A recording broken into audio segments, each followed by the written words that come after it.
only to inquire how a general rise in the rate of wages, even if restricted to 1%, will act. Dismissing friend Weston's fancy rise of 100%, I propose calling your attention to the real rise of wages that took place in Great Britain from 1849 to 1859. You are all aware of the 10 hours bill, or rather the 10 and a half hours bill, introduced since 1848. This was one of the greatest economical changes we have witnessed. It was a sudden and compulsory rise of wages, not in some local trades, but in leading industrial branches by which England sways the markets of the world. It was a rise of wages under circumstances singularly unpropitious. Dr. Uhr, Professor Senior, and all other official economical mouthpieces of the middle class, and here I must give an aside. The aristocracy was the upper class in Great Britain, while the capitalists composed what was known to Marx as the middle class. To continue. Proved, and I must say upon much stronger grounds than those of our friend Weston, that it would sound the death knell of English industry. They proved that it not only amounted to a simple rise of wages, but to a rise of wages initiated by and based upon the diminution of the quantity of labor employed. They asserted that the 12th hour he wanted to take from the capitalist was exactly the only hour from which he derived his profit. They threatened a decrease of accumulation, rise of prices, loss of markets, stinting of production, consequent reaction upon wages, ultimate ruin. In fact, they declared Maximilian Robespierre's maximum laws to be a small fare compared to it, and they were right in a certain sense. Well, what was the result? A rise in money wages of the factory operatives, despite the curtailing of the working day, a great increase in the number of factory hands employed, a continuous fall in the prices of their products, a marvelous development in productive powers of their labor, an unheard of progression or progressive expansion of the markets for their commodities. In Manchester, at the meeting in 1860 of the Society for the Advancement of Science, I myself heard Mr. Newman confess that he, Dr. Uhr, Senior, and all other official propounders of economical science had been wrong, whilst the instinct of the people had been right.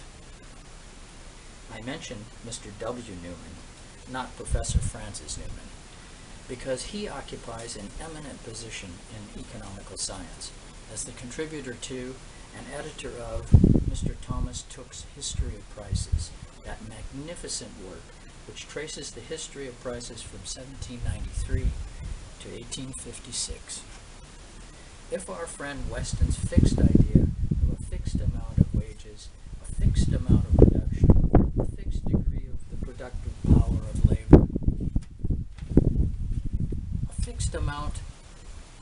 a permanent will of the capitalist, and all this, his other fixedness and finality were correct, Professor Senior's woeful forebodings would have been right, and Robert Owen, who already in 1816 proclaimed a general limitation of the working day as the first preparatory step to the emancipation of the working class, and actually in the teeth of general prejudice, inaugurated it in his own hook in his cotton factory at New Lanark, would have been wrong.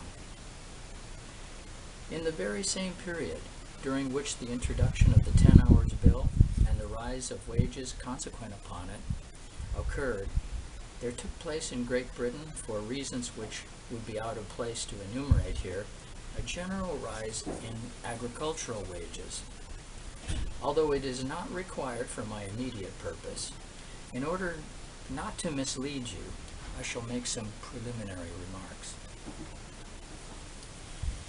If a man got 2 shillings weekly wages, and if his wages rose to 4 shillings, the rate of wages would have risen by 100%. This would seem a very magnificent thing if expressed as a rise of the rate of wages, although the actual amount of wages, 4 shillings weekly, would remain wretchedly small, a starvation pittance. You must not, therefore, allow yourselves to be carried away by high-sounded percents of wages. You must always ask, what was the original amount? Moreover, you will understand that if there were 10 men receiving 2 shillings per week, 5 men receiving 5 shillings, and 5 men receiving 11 shillings weekly, the 20 men together would receive 100 shillings or 5 pounds weekly. If then a rise, say, by 20% upon the aggregate sum of their weekly wages took place, there would be an advance from 5 to 6 pounds. Taking the average, we might say that the general rate of wages had risen by 25%, although in fact the wages of the 10 men had remained stationary. The wages of the one lot of 5 men had risen from 5 to 6 shillings, and the wages of the other lot of 5 from 55 shillings to 70 shillings. One half of the men would not have improved at all their position. 1/4 would have improved it in an imperceptible degree, and only 1/4 would have been bettered it really. Still, reckoning by the average, the total amount of wages of those 20 men would have increased 25%. And as far as the aggregate capital that employs them, the prices of the commodities they produced, are concerned, it would be exactly the same as if all of them had equally shared the average rise of wages.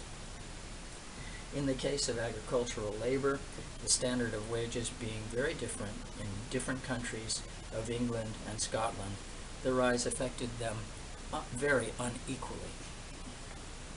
Lastly, during the period when that rise of wages took place, counteracting influences were at work, such as new taxes consequent upon the Russian war, the extensive demolition of dwelling houses of agricultural laborers, and so forth.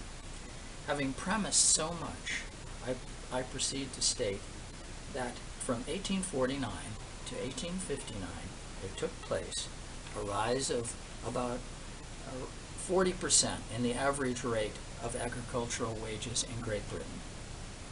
I could give you ample examples in proof of my assertion, but for the present purpose, I think it's sufficient to refer you to the conscientious and critical paper written in 1860 by the late Mr. John C. Morton at the London Society of Arts on, quote, "the forces used in agriculture," unquote. Mr. Morton gives the returns from bills and other authentic documents which he had collected from about 100 farmers residing in 12 Scotch and 35 English counties.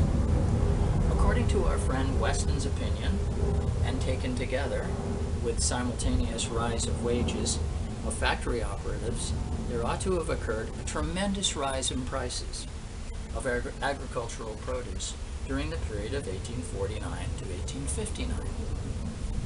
But what is the fact?